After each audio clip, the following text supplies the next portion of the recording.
I was lying alone in my room when I heard the voice, deep and crackly, coming from beneath my bed. Hey, The voice called out. I told myself I was just imagining it. hey kid.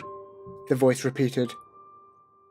I drew my knees up to my chest and ducked my head under the blanket, trying to shut out the voice and the cold wind that drifted in through the window, ruffling the curtains. Who are you? I asked. I'm the monster underneath your bed. The voice replied. You mean you're real? I asked. What do you mean? The monster said. Of course I'm real. Do you have a name? I asked. Of course I have a name. Oh, well, what is it? Frank. Frank, Yeah. the monster said. Is there something wrong with that? No, I don't know, I said. It's just not very monsterly. Well, my parents didn't want me to be a monster. Really? What did they want you to be? A dentist? That's funny, I said. I could feel myself beginning to smile. What do your parents want you to be? It asked. I don't know. Hey, Frank? Yeah?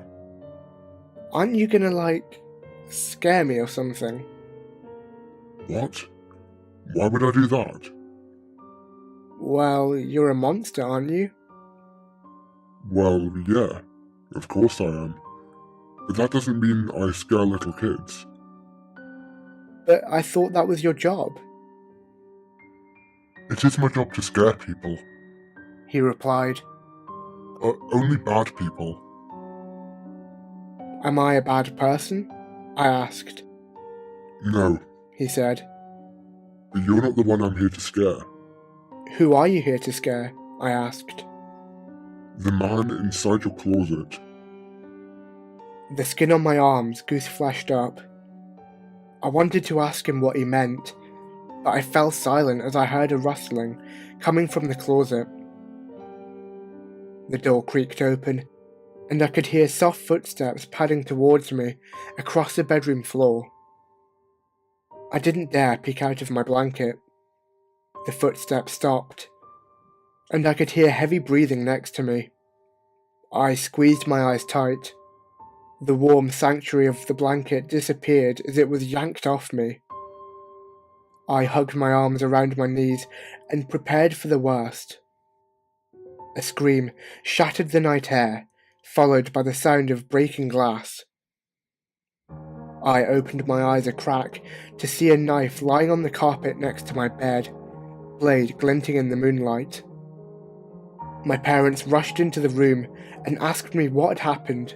I didn't know what to say, only that someone had been hiding in my closet and they jumped out the window.